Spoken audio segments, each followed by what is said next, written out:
पिंपरी बेश तालुका कळवण येथील राजे छत्रपती शिवाजी महाराज क्रीडांगणावर हिंदुस्थानी स्पोर्ट क्लब आयोजित ऑल इंडिया टेनिस बॉल भूषणदादा पगार चषक क्रिकेट स्पर्धेचा अंतिम सामना अत्यंत रोमांचक वातावरणात पार पडला.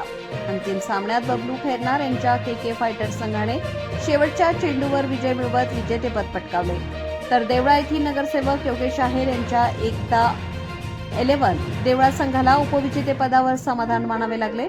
अंतिम सामन्यात एकता 11 देवळा संघाने नाणेफेक जिंकून प्रथम फलंदाजी करण्याचा निर्णय घेत 4 षटकात 34 धावा केल्या.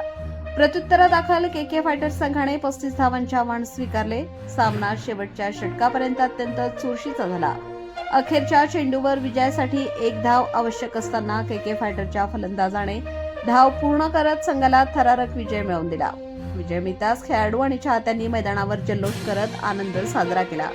अंतिम सामना पाहण्यासाठी पंचक्रोशीतील क्रिकेट प्रेमींनी मोठी गर्दी केली होती. स्पर्धेतील मालिकावीर तेजस पिंपळसे, उत्कृष्ट फलंदाज प्रतीक भोसले तर उत्कृष्ट गोलंदाज कृष्णा सोनवणे हे ठरले.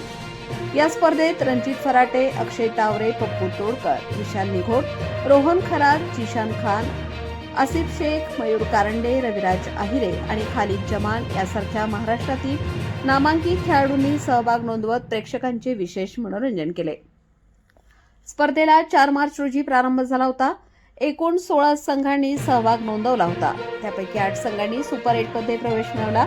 8 मार्च रोजी झालेल्या अंतिम सामन्यात के फायटर आणि एकता 11 देवळा या दोन्ही संघांनी अंतिम फेरी गाठली होती. विजेत्या के फायटर संघाला 71,000 रुपये, उपविजेत्या एकता 11 देवळा संघाला 41,000 रुपये पारितोषिक देण्यात आले.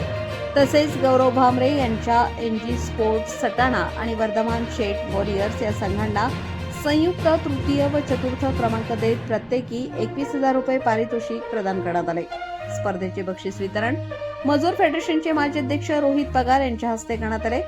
यावेळी बेचचे उपसरपंच प्रवीण गांगुर्डे, मधुकर वाघ, योगेश खैरनार, खामखेडा सरपंच वैभव पवार, सचिन पाटील, हिंदुस्थानी स्पोर्ट क्लबचे कर्णधार मोहन रौंदळ, अध्यक्ष शरद निकम, नंदकिशोर बच्चाव, अविनाश रौंदळ, सतीश निकम, राहुल निकम, अकबर शेख, प्रदीप जाधव, हर्षद आहेर आदी मान्यवर उपस्थित होते.